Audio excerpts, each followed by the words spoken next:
Yeah, I do think that once you're an introvert for life. And the way you show up as an introvert in the world can change. Being more comfortable, leaning outside of your introversion. And I will also say being more comfortable using your introversion. So a big focus of my coaching in my practice is to help introverted individuals tap into their strengths. I use a framework called appreciative coaching, which is all about identifying the best of who you are, which is known as your positive core, all of your strengths, including those that are associated with your introversion, like being a strategic thinker. Introverts tend to be highly empathetic. We're very good at data analysis. We tend to be very good writers. Just a few examples. So I guide people to figure out how can you use those strengths to show up more powerfully at work. Hello and welcome back to Leading with Integrity. Today we're going to be learning about introversion and leadership and where and how the two things cross over. It's a subject we have covered in the past, but it's been about a year or so, I think, at least, since we last talked about it in any great detail. And to help me explore this subject once again, today I'm joined by Stacey Chazin, the leadership coach for Introverts. So we'll be talking about it from both perspectives, the introverted team member who's struggling to make their voice heard and get noticed as a potential leader, and the leader or manager of introverts and how best to support them, help them get the most from their careers and more. We'll also talk a bit about extroverts as well, because it's unavoidable when you're talking about introversion to also talk about the opposite, and some of the assumptions, myths, misconceptions around these two ideas and their real true impact on the workplace. And Myers-Briggs personality testing comes up a little bit as well. So there's plenty of interesting threads to keep us engaged and entertained in this episode. And if you've ever struggled with confidence, imposter syndrome, or being an introvert, then this is an episode for you.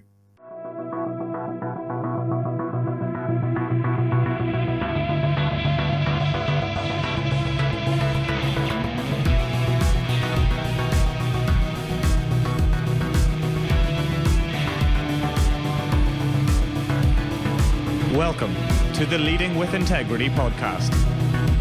Leadership talk for the modern manager. With your host, David Hatch. Stacey, welcome to Leading with Integrity. Great to have you on the show. We're going to have a really interesting conversation today, I know, about introversion and all other things around that and leadership, I'm sure. Yep. So thanks for being with us. My pleasure. Yeah, and to start us off, over to you, really. Tell us a bit about your career so far, your background, what you do today, why you do it, all of those wonderful things. Oh, my favorite story to tell. So I studied marketing and communication in college. I'll start there.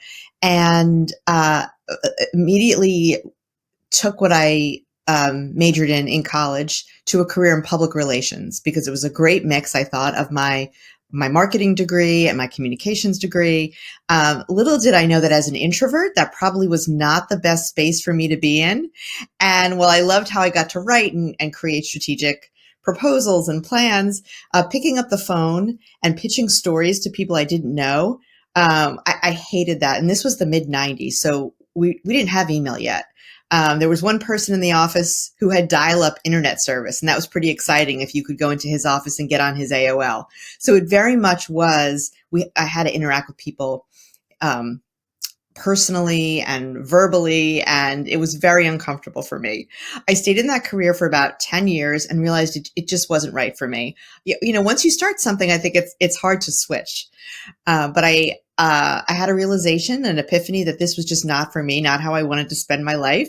I decided to go back to school and get a master's in public health, so I could be in a career where I thought I would be able to make more of a difference in people's lives. And I came out of that. I got a job working for a health policy think tank in New Jersey, and began working on programs that were focused on improving access to care for underserved populations. And I loved the work. And but what I found was, and I realized I had felt this way in my PR career as well, that I was struggling to show up with my talents, with my true strengths, with my default settings. And I was getting a lot of feedback, both formal and informal, that I needed to be different somehow, that I needed to be more social, more outgoing. I needed to be better at networking. I needed to speak up more in meetings. And I struggled to do that. And I had this wonderful experience, wonderful opportunity in this job where everyone on staff got to take a Myers-Briggs type indicator assessment, or MBTI. And for any members of your audience not familiar with MBTI, it's the world's most commonly used personality assessment. Everyone at the company got to do this. And I started learning about, basically it tells you how you're wired, how you best are going to show up in the world. And for me, part of that was learning that I am in fact introverted. And I started this launched me on a whole path of being more curious about what makes me tick as a leader, learning about other people, and realizing that our best path to success as professionals and as leaders is when we tap into our strengths, we tap into our default settings, rather than trying to pretend to be something we're not.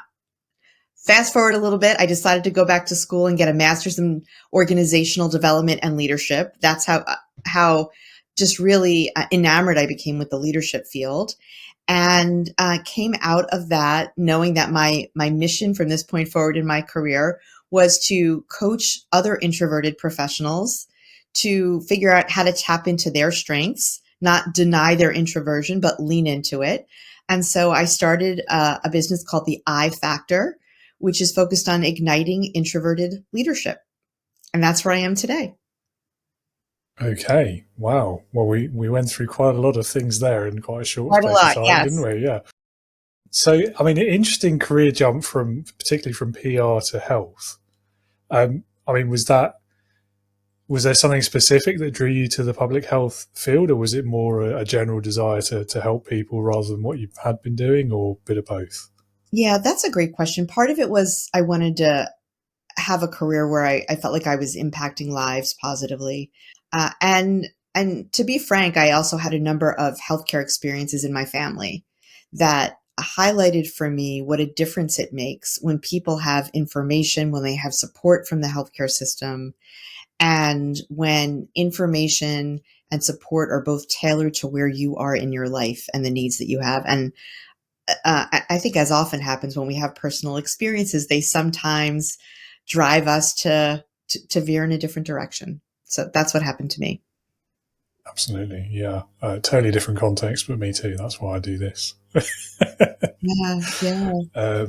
Okay. Yeah. Interesting. And so we're going to get into introversion and leadership in a little bit. But one thing I'd love to explore a little bit from your story there, the feedback you were getting about, and it was ringing bells for me as well. Like, you need to speak up more in meetings, and, you're not enthusiastic enough was the one I used to get a lot.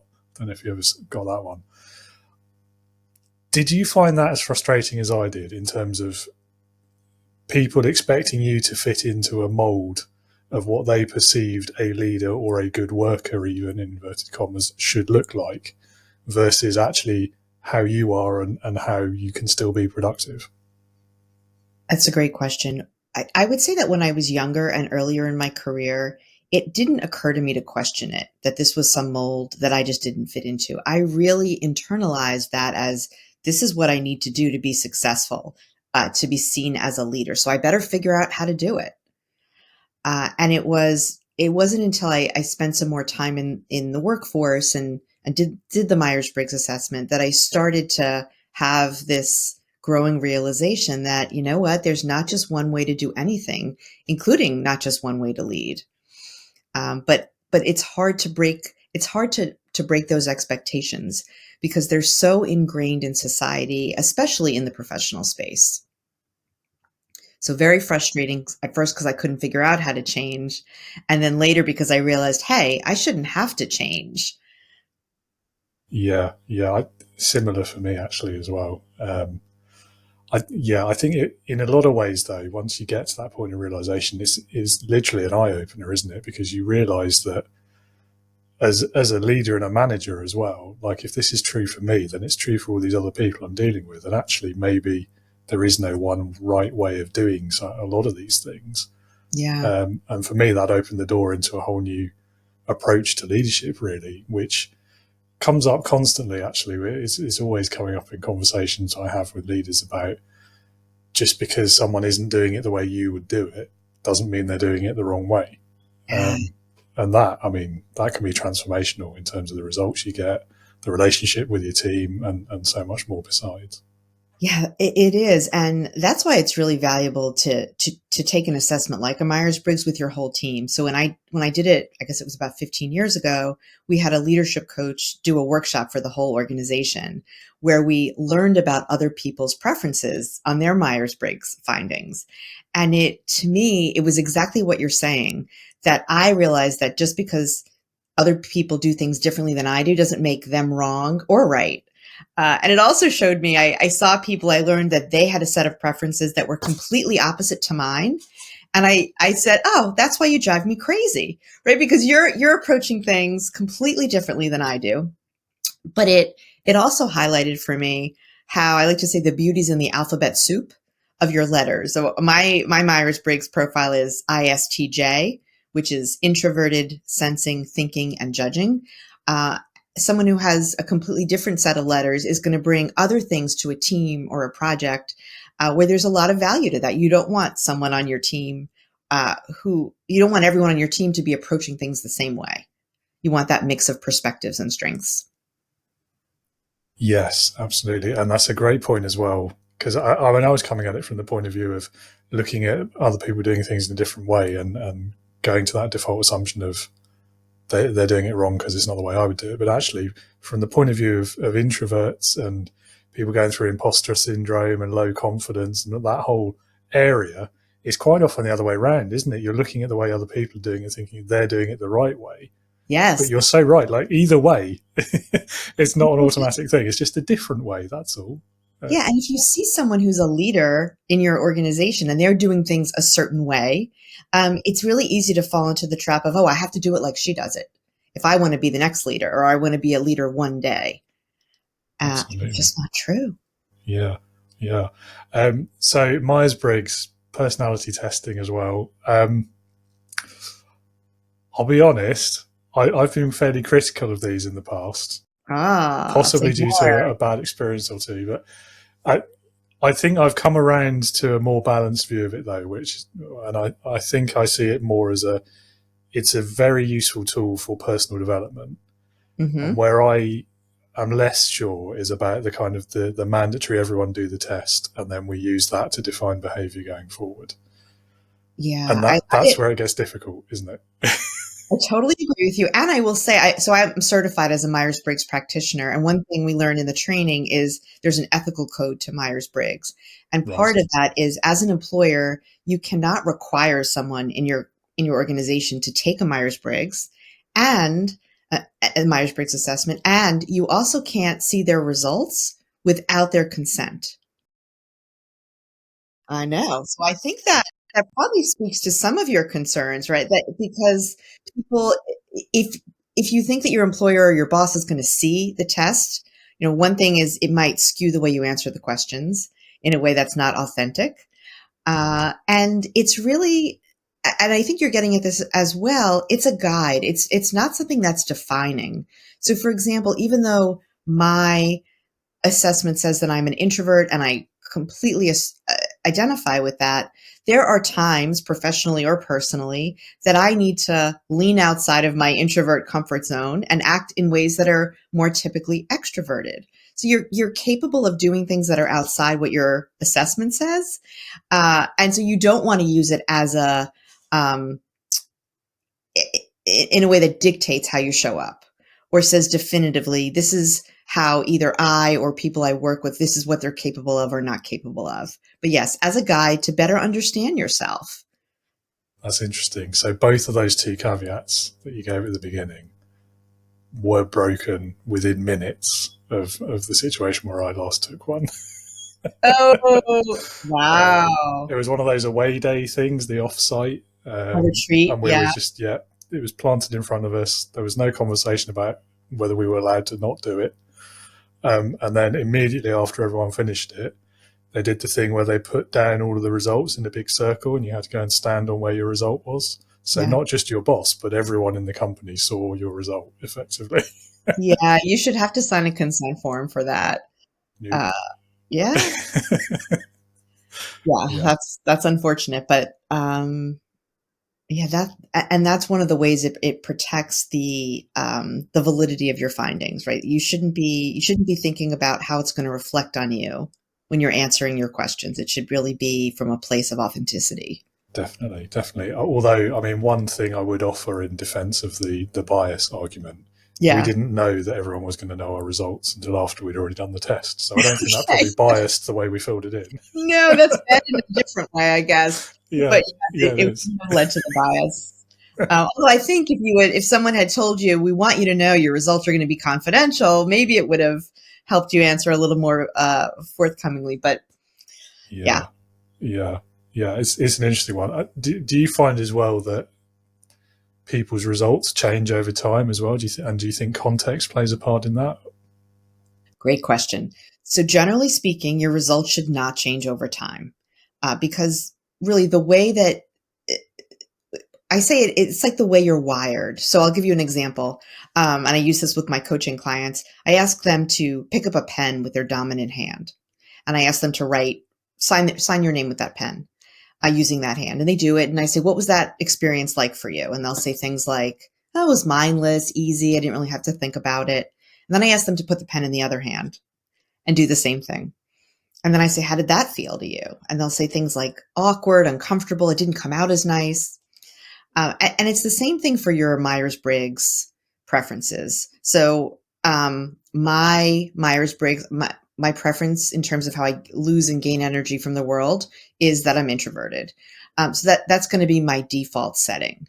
That doesn't mean, like I said earlier, that there are times I'm going to need to act a little more extroverted. So that's one piece of it. Generally, your assessment should be the same.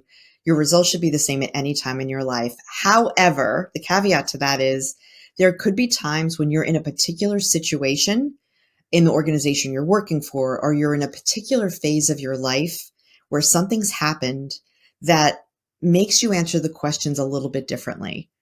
And it could be you're under a period of particular stress or you're feeling like there's an expectation of your employer to show up a certain way.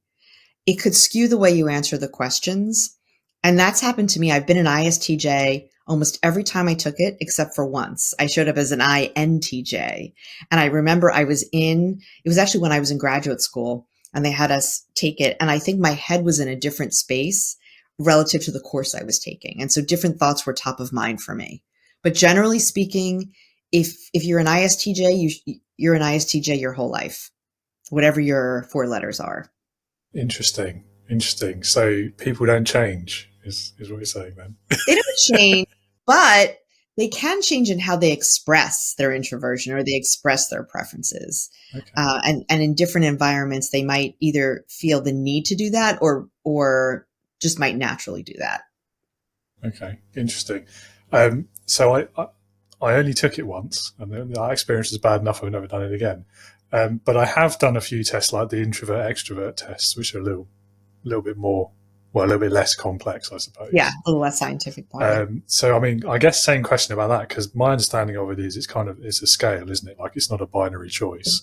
And there are other points on that scale, like there's this omnivert thing and ambivert, and I can't remember the difference between those, and there's that whole thing. So do you think people are like, once you're introverted, that's it for life, or might you move on the scale? Or this is a slightly loaded question, by the way. But yeah, I do think that once you're an introvert for life, and the way you show up as an introvert in the world can change. Being more comfortable leaning outside of your introversion. And I will also say being more comfortable using your introversion. So a big focus of my coaching in my practice is to help introverted individuals tap into their strengths. I use a framework called appreciative coaching, which is all about identifying the best of who you are, which is known as your positive core, all of your strengths, including those that are associated with your introversion, like being a strategic thinker. Introverts tend to be highly empathetic. We're very good at data analysis. We tend to be very good writers. Just a few examples. So I guide people to figure out how can you use those strengths to show up more powerfully at work and to work to create a strategic plan for reaching your professional goals. And I say this because to answer your question, because I think that you can build your comfort and proficiency in using your introversion to be more effective and comfortable and recognized in your job. Okay, interesting. So I'm not sure what to believe now with some of the results I've seen in myself anyway. But so, I mean, hypothetically, and this, I guess, goes back to the context as well. Someone who, say, 10 years ago tested like top of the scale on introversion, but had been under like a sustained period of stress in a toxic culture for quite a long time. If they then took the test again now, having been out of that culture for a decade, is it possible that they're going to get a different result? And if so, like, how is there limits on that? It's a hypothetical, and I'm asking slightly tongue in cheek, but I'm not familiar with the test that you're referring to, so I don't want to speak out of turn. But I think that I would guess it would be less about how your test result changes and more about how your introversion is showing up in society and in the workplace. Because I think you might still be wired, that you probably are still wired the same way as an introvert, but you may be more or less comfortable being out in the world as an introvert. Okay, fair enough. Thanks. Yeah, I know that was a difficult question. It was a slightly unfair one as well, but right. Thank you for answering it anyway. I'm game. So, I mean, you've talked already a little bit about some of the things that introverts experience, the challenges they tend to face, the things they tend to be better at. I mean, what's your advice for an introvert who's really struggling with some of those challenges and wants a way to overcome them or turn them to their advantage, or both? Yeah. So a few things. One is I think it's really important as an introvert at work to make sure that the people you work with, especially your manager, know how you're wired. Know what you need to be successful. And you don't even have to use the word introvert, because I think that's still a loaded word. And I think, unfortunately, it still has some stigma attached to it. And if you go to someone and say, hey, I just want you to know I'm an introvert, they could, they will in all likelihood attach some stereotypes to that. Oh, I guess that means you're not friendly. You don't like people. You don't want to collaborate with others. You're not going to network. All these things that are just not true. So I wouldn't necessarily use that word, but I think that it's really important when you first start to work with a new manager or with a team to share what you need to be successful. And you can do that in a few ways. One thing I love to recommend is the first time a team comes together, or a project team or a long-term team, is for everyone to go around the table and share with the group what's one thing you want everyone here to know about what you need to be successful, or what do you want them to know about what you need to do your best work. And that gives you an opportunity as an introvert, and it gives everyone an opportunity to do this, to say things like, I need to have a balance of collaborative time and solo work time.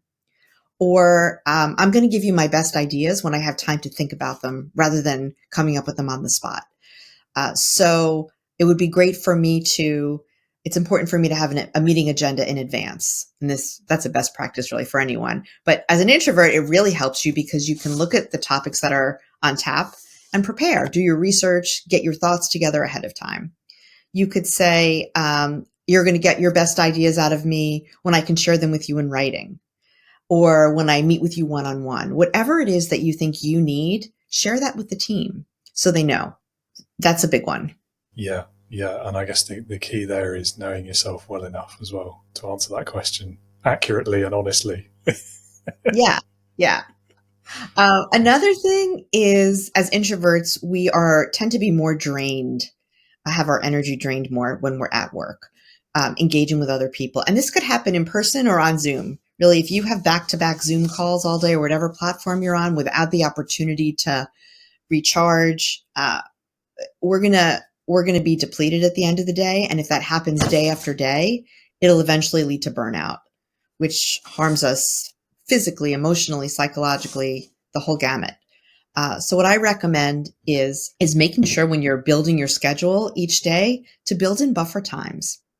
Make sure that if someone asks you, are you available for a meeting or a call, and you know you have 2 other meetings right around that, say no if you can.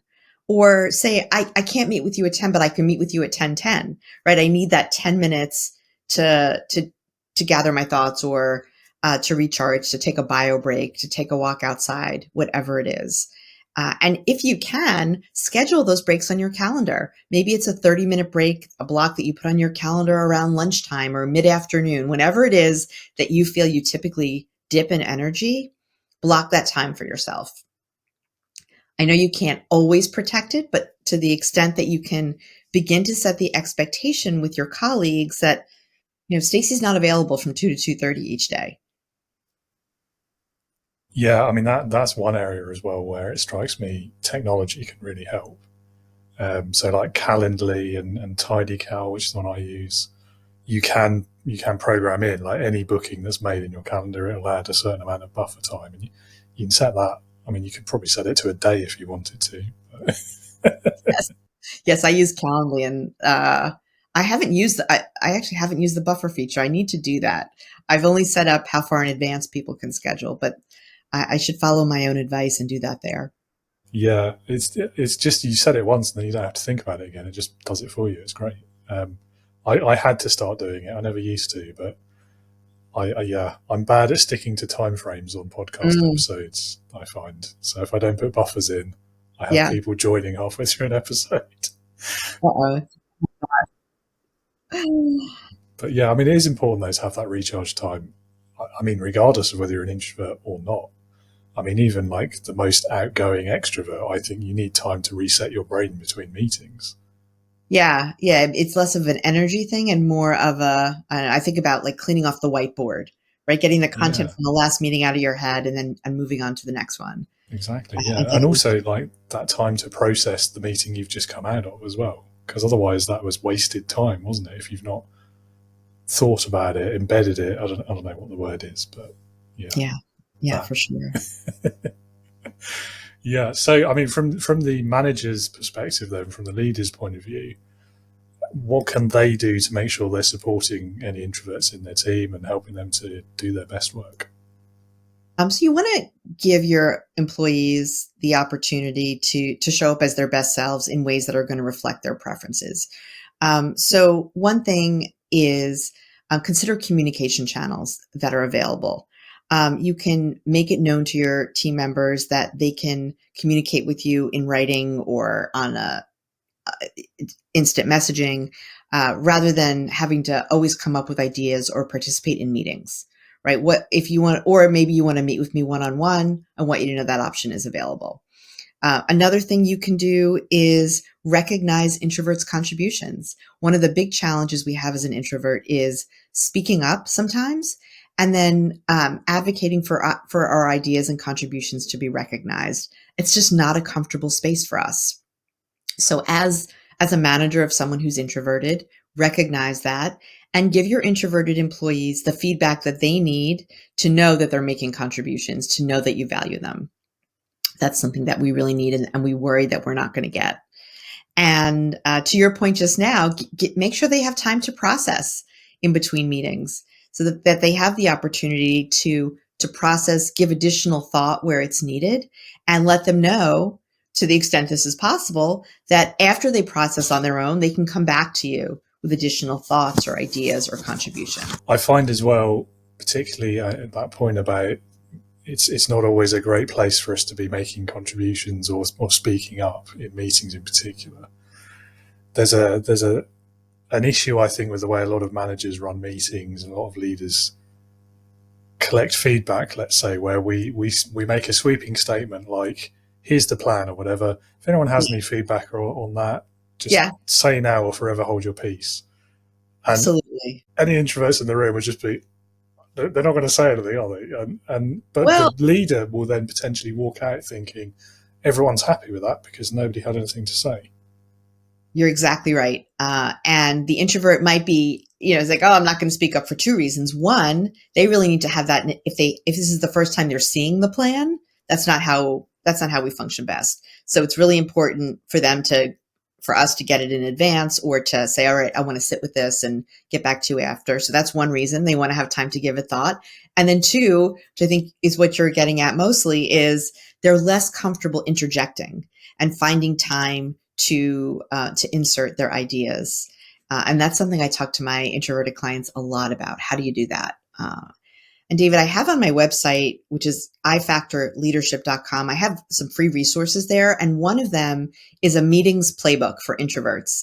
So it's strategies to have your voice heard and your ideas shine. And I talk a lot about this. What are some ways that you can show up powerfully in meetings? And this is so important because the way you show up in a meeting, and if you're offering ideas or you're not, if you fail to do that well, people don't see your leadership potential. The way we show up in meetings is really a proxy in many ways for our leadership, for our competency. So when we can't do that well, it's really a missed opportunity. Yes, that is annoyingly true, isn't it? Yes. The way we show up in meetings is a proxy for our leadership. Yeah. I mean, it's an open secret, but I hate meetings. Like, when I say I hate meetings, I mean the way they are usually done in a business environment, where somebody will just come up with like a 1-sentence description of the meeting. This is what we need to talk about, and then everyone just sits in that room with maybe 2 or 3 people talking about it for like 3 hours or something. Gosh. And you come out of it and like you've achieved nothing. You've not even really made a decision, because the end of the result was, yeah, we need to think about this more. Let's have another meeting next week or something. And it's so counterproductive. Yeah. And that's when you're planning a meeting, it needs to be a lot more come together so we can talk about this topic, but it's so important to define the desired outcomes of your meeting ahead of time. Like, what is it that we are all committing to walking away with at the end of this? And it could be agreement on something. It could be a collection of ideas around something, whatever it is. But what's your purpose for coming together? And what are you all committing to achieving during your time together?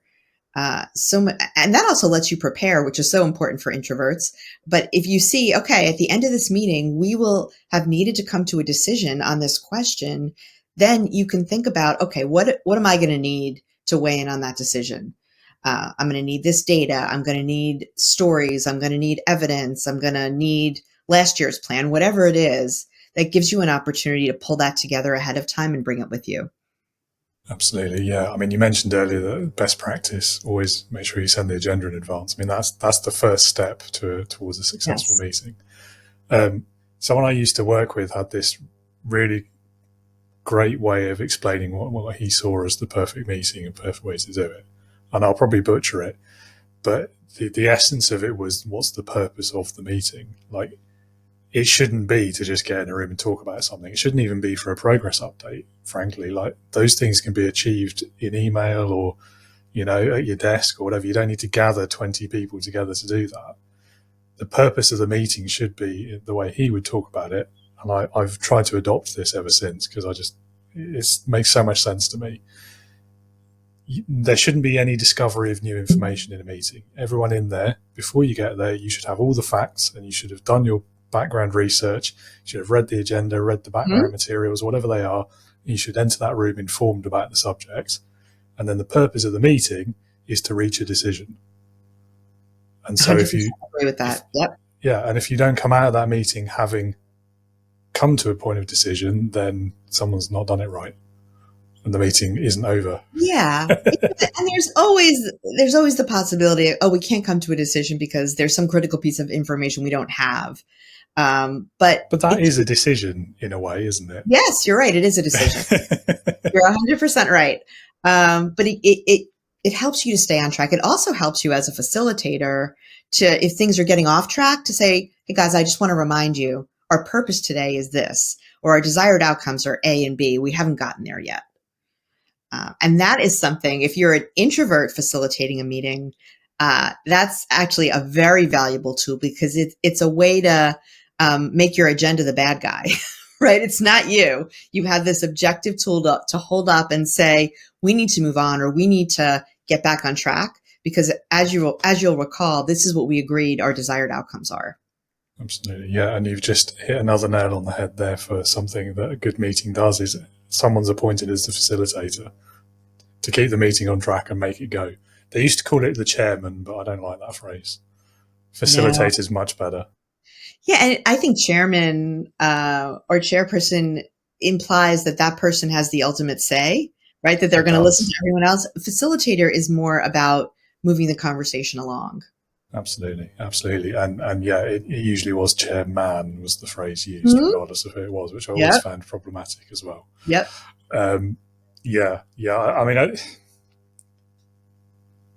it's so essential, I think, in any meeting, but also if, as tends to happen, I think, in this sort of conversation, if everyone in the room is at the same level of seniority, if they are all colleagues, you can't rely on a leader in the room making the decision at the end.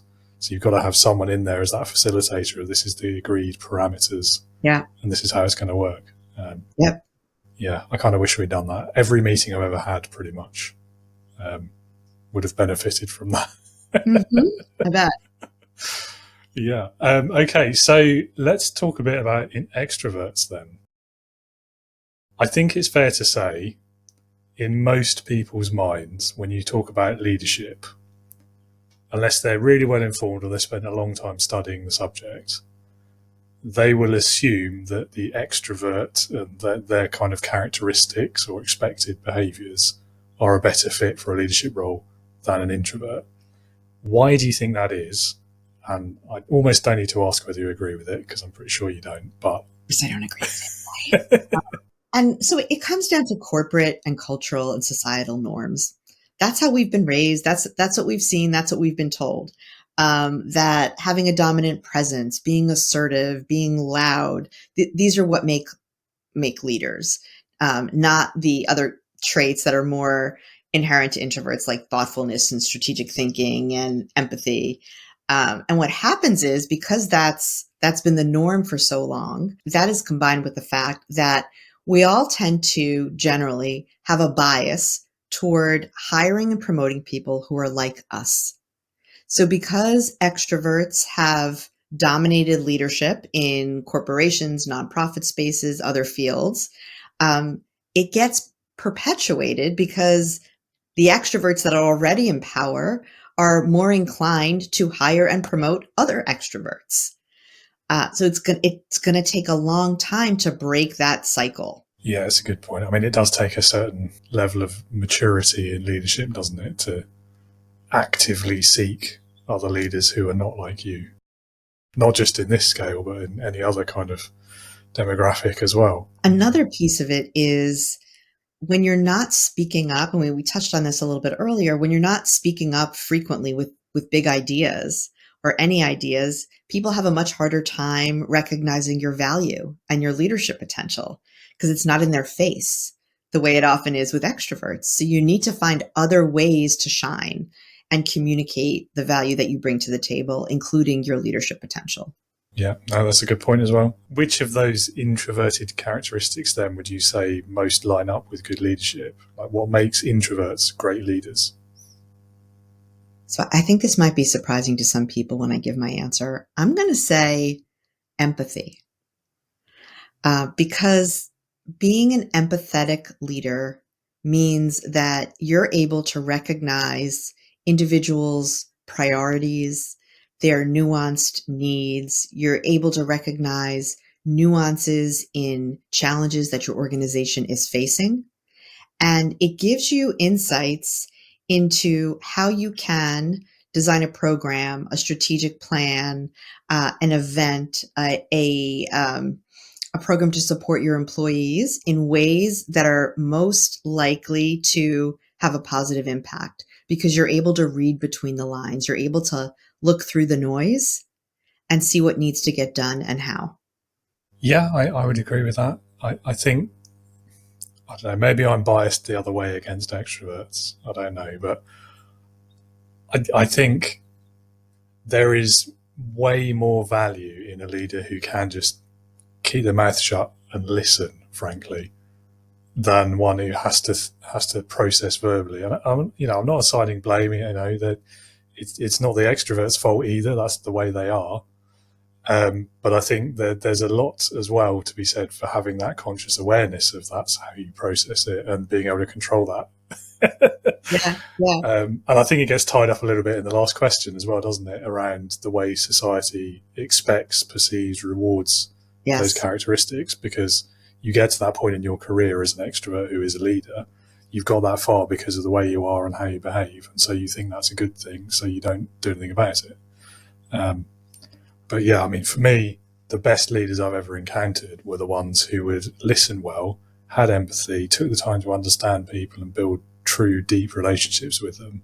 And most importantly, when something goes wrong, or even when there's a big deadline to be met, they were the ones working behind the scenes, making sure everyone had what they needed, were supported, filling in the gaps where needed, doing all of those thankless tasks that the top leadership rarely notice. Anyway, rant over. I'll get off my soapbox. Okay. No, I hear what you're saying. It's easy to kind of get biased about it, isn't it? Yes, it is, because it's what we're used to. It's what when we've seen things done a certain way, or we see a certain type of person repeatedly be rewarded and promoted or hired, it reinforces for us, if we're not like that person, it reinforces for us that we're somehow not as good. We're somehow not enough. And, we need to change if we want to get the next promotion. And that's not the way to go. Pretending to be something you're not is rarely a success, rarely a formula for success. Yeah, I mean, it might work in the short term, but sooner or later, it catches up with you. Yeah. Okay, so let's talk a bit more about leadership itself then.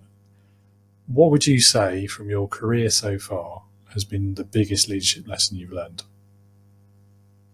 Hands down, the biggest leadership lesson I've learned is that to be an effective, influential, and happy leader, right? Happy with the role you're playing, you need to lean into your strengths and not pretend to be something you're not. And what that means is not only being comfortable with all the things you bring to the table as a leader and relying on those, but when you have the self-awareness of what leadership traits you do have and those that you do not have, then you can surround yourself with other people who fill those gaps. So for example, some of my leadership traits, part of my positive core, so to speak, is being highly empathetic, being a strong writer, and being a strong strategic thinker. I am not a wildly creative person, and I am not someone who is good with spontaneity. So part of my Myers-Briggs profile, that last letter is my J, which is my preference for judging, which means I like structure and planning. I can't, if I pretend to be spontaneous and I say, oh yeah, I can just go with the flow here, I'm so uncomfortable inside and it's just not going to go well.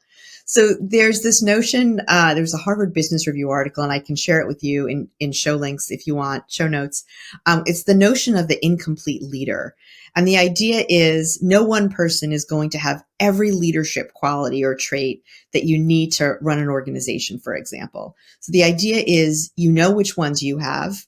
It doesn't mean, but when you're lacking others, it doesn't mean that you can't lead or you won't be an exceptional leader. You just need the self-awareness of what you're lacking so that you can find other people to join your team who complement you with those traits or skills or preferences. Biggest lesson I've learned, and I wish I learned it decades ago. Yeah. I prefer to think of it as skills and preferences, because I'm not sure I buy into the inherent traits arguments.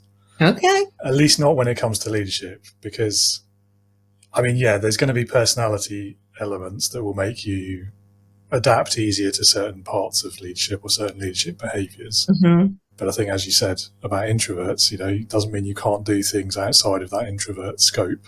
It just means it might be more difficult for you. What's really interesting to me as well is this idea, and I've heard it a few times, and I guess, I don't know, it's having a leadership team rather than a leadership individual. I think especially across a whole business, there's a whole cultural thing around the CEO and the entrepreneur and the founder and how, their word must be law and all of this sort of nonsense.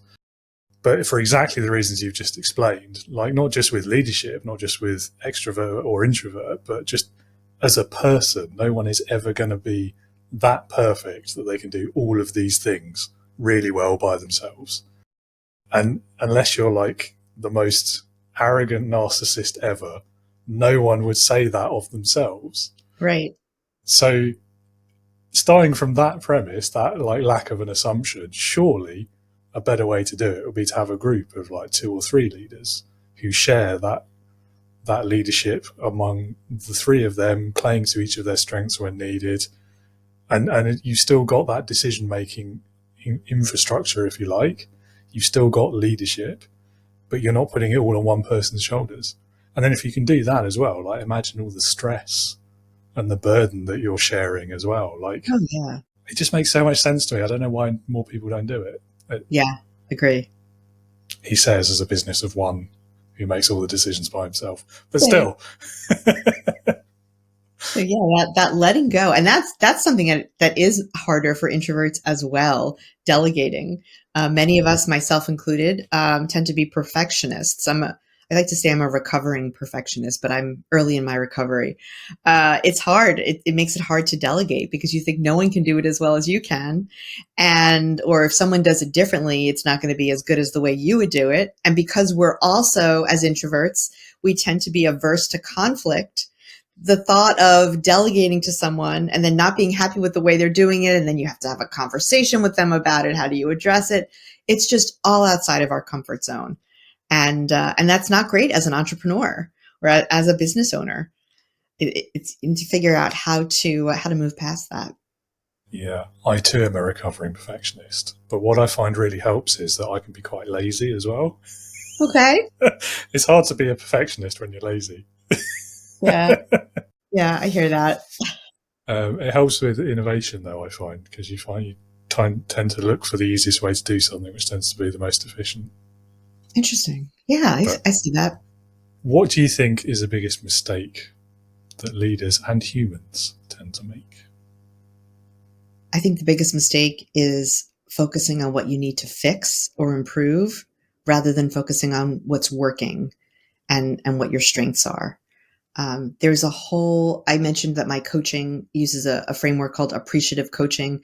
That's actually the cousin or younger cousin maybe of an organizational framework called appreciative inquiry, which similarly takes an entirely positive focus on organizational change. So as an organization, instead of trying to fix what's not working, you focus on what is working and what's making that possible. How are we showing up as a team when we're doing our best work? And then how can we build on that? So I think we do it I think organizations do it and individuals do it. And what we focus on is what grows. So if you focus on your strengths, that's where your strengths are going to flourish and you're going to have opportunities to use them. And you're going to be, in all likelihood, a happier human. Yeah, the example that always springs to my mind on this one is about like that personal development journey, particularly in the workplace, where you're always told, like, you do the SWOT analysis for your work life, whatever it is. Yeah. Identify your weaknesses, right? Those are what we're going to focus on. You're going to develop skills to address your weaknesses. And what that usually means is you get a little bit less bad at something you're already not very good at. But the thing you're good at suffers as a result because you're not focusing on it. And I think, yeah,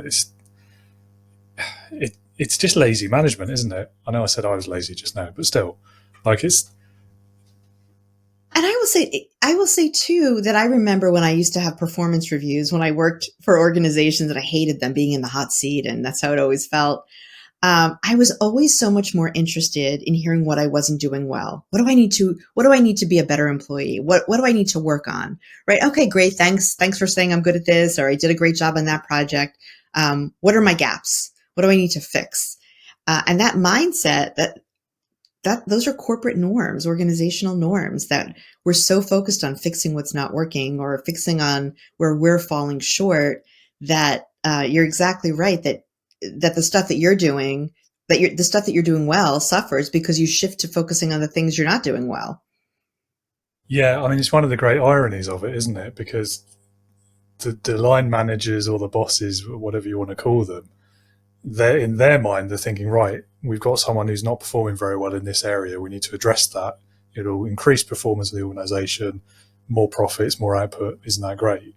But the irony of it, of course, is that what happens is the things they're good at suffer, and therefore performance suffers, productivity suffers, profits suffer. All those things. and it becomes a self-fulfilling thing, doesn't it? Yeah. Yeah, it's kind of silly, really, when you think about Yeah. it. But Yeah, it's unfortunate. yeah, okay. So if I were to ask you what's been your best experience of being led, what would you say? I don't know if you're going to like my answer. I have not had good experiences being led. But I have had, I couldn't think of, and I hope none of my former like head honcho bosses are listening to this podcast, but I have not had good experiences with people sitting at the top. But what I have had a great experience with are managers who I think lead in a different way. And what have made my managers, my best manager, her name is Kamala Allen. Hi, Kamala, if you're listening. She was my manager for almost 10 years when I worked for a nonprofit. And what made her so good as a manager, and she was the leader of our team. So I think that I can caveat, let me change my answer a little bit. Not the leader of an organization, but the leader of our team. And what made her exceptional was that she listened to each member of the team and she made us feel seen and heard. So she recognized what I was good at. She recognized what I needed, what type of support I needed from her, and the circumstances and support that I needed to show up and do my best work. And she was so wonderful at seeing me for me and then being the manager who I needed to be my most successful self. I don't think you needed the caveat at the beginning. I think she Okay. absolutely counts as a leader. Okay. I think anyone can be a leader. It doesn't matter on the job title or any position in a hierarchy. So, yeah, and also it sounds like she did all of the things right that we've just been talking about as well. So, She did. great example. Yep. And I hope she is listening. Yeah. We still have an opportunity to work together. We're actually working on a project right now together, even though she's not my manager anymore. And that's a gift. So yeah, I'll mention the next time we talk, I'll let her know and I'll send her this podcast link when it comes out. And that's a pretty good testament as well, isn't it? That you still have a relationship, even though you don't work together directly. Absolutely. You're right. Yeah, that's another test of good leadership, I think, is the longevity of the relationships. Yeah. Yeah. I also think when you have a good leader, I have her in my head as a standard for leadership. So if I'm working with someone else, or I'm a manager of someone else in some capacity, it's that a model to emulate. Yeah, it's the benchmark, isn't it? Yeah, I think most people have that. I don't know if they consciously think about it or are aware of it, but Yeah, I you're think probably we're all comparing the leaders we encounter to the ones we've encountered before. Yeah, I think so. Okay, this question is usually the most difficult. See how you get on with it. If you could start your career over again, would you do anything differently? Yeah, I wish I had the mindset when I started my career, a mindset um, of strengths and positivity. I wish that my younger self knew that the way you're built, the way you're wired is perfectly fine. Don't try to be something you're not. And when you lean into who you authentically are, a whole world of possibilities are going to open up for you. And um, I don't think whatever I did across my career brought me to this moment.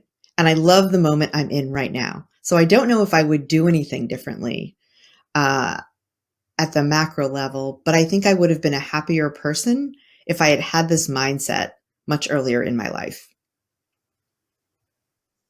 Yeah, it's the time travel paradox, though, at that point, isn't it? Because if you'd been more comfortable or more aware of it at that point in your life, would you still have ended up where you are now? Or yeah, I love this question. There's so many random, well, maybe not random, but so many seemingly small decisions I made or turns my career took that if not for those, I wouldn't be sitting here talking with you today. Exactly. Yeah. And I've grown as I've moved through my career. I'm at the point too where I'm much more open about what the universe brings me and being open to opportunities that aren't necessarily what I expected. Yeah, that I found that as well. Since I've been in business by myself, there's things I say yes to that I never would have before. And equally, there's things I say no to that I probably wouldn't have either. So I think it goes both ways, doesn't it? Yeah. Awesome. Well, time's been flying. I have one question left for you. It's my absolute favourite one, though. Leadership heroes. Everyone has to answer this one. Okay. It's not optional, I'm afraid. So it's leadership heroes.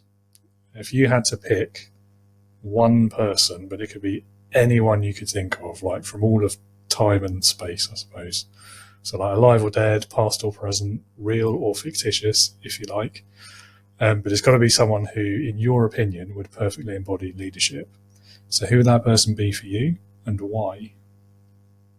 I'm going to answer the question, but I'm giving you a caveat. My caveat is that there's no perfect leader.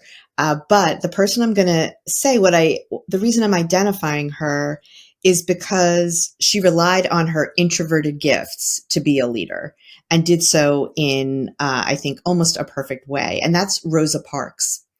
So for your listeners, your audience not familiar, Rosa Parks refused to give up her bus seat during the civil rights movement in Montgomery, Alabama, and really ignited or catapulted the civil rights movement.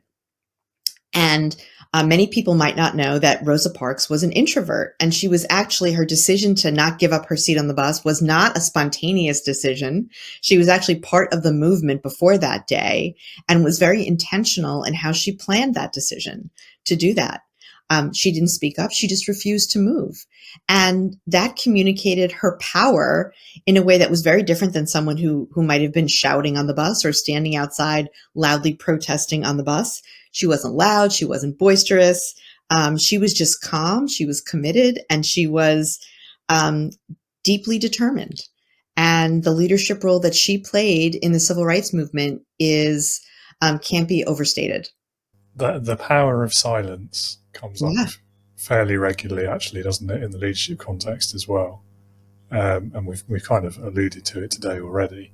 And yes, it's a good caveat. You're not the first to say that one either. And it is a slightly unfair question, I know, but, it's a bit of fun at the end of the episode. Yeah, it was fun to think about it. Yeah, I mean, it's a great choice, though. Great choice. And I like the reasoning and the backstory there as well. Great illustration of an introvert leader, I think. So, very on brand. Well done. Okay. Well, Stacey, it's been a great conversation. Thank you again so much for being with us. Last thing I'll ask you is if any of the listeners would like to learn more about you, what's that website again? Is there any social links as well? Anything else that you'd like to share? Yeah, people can find me at ifactorleadership.com. And if you go there, you'll see a tab at the top with free resources, including my meetings playbook. I have a conference survival guide for introverts, including networking strategies, and also daily productivity hacks for introverts. So how to stay more productive, get more done at work with less stress. And then you can also schedule using that same link, a free 30-minute introvert career strategy call. ifactorleadership.com. And you can also find me on LinkedIn at ifactorleadership. Lovely. Okay, well, and those links will, of course, be in the show notes, so everyone can find those easily. Wonderful. Stacey, I'll let you go because I know you have another meeting to get to. So thank you again for being here. And have a great rest of your day. Thanks so much, David. Bye-bye. Bye-bye.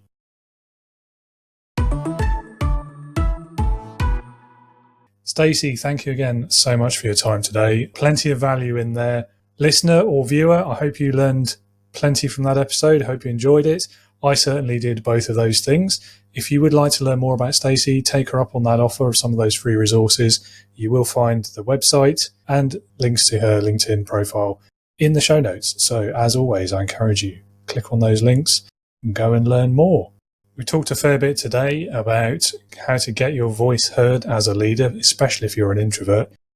But if finding your leadership voice is something that you want to work on, something you're struggling with, if imposter syndrome or knowledge gaps, or the changing relationship with some former colleagues that you're now leading, or at least are no longer on that same level as, is something that you're struggling with, then good news. Leading with Integrity is here to help. There is a website with some helpful information and resources.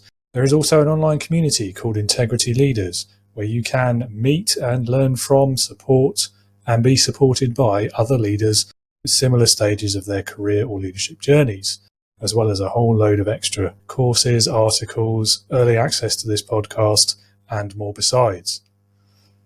So if you'd like to learn more about that, do come along to the website. It's www.leadingwithintegrity.co.uk. Explore the site, take advantage of some of those resources, have a go at the Leadership Heroes quiz as well, and find out who your preferred leadership hero might be. And of course, click on that green button, come and join us at Integrity Leaders. And don't forget, as a podcast listener, as a loyal supporter, you can use the discount code HalfOff24. It will give you 50% off the standard membership tier forever, for as long as you remain a member. You can't say fairer than that, can you? Hope to welcome you there soon. And of course, as always, do feel free to reach out to me if you have any questions or you just want to have a talk about leadership sometime. That's all from me today. The only thing left to say really is thank you for being with us this week. Hope you'll be back next week when I'll be talking to mindset, business, and award-winning stress coach, Raj Soren. Not one to be missed if you have even a slightly stressful job. And in the meantime, remember, be a leader, not a boss.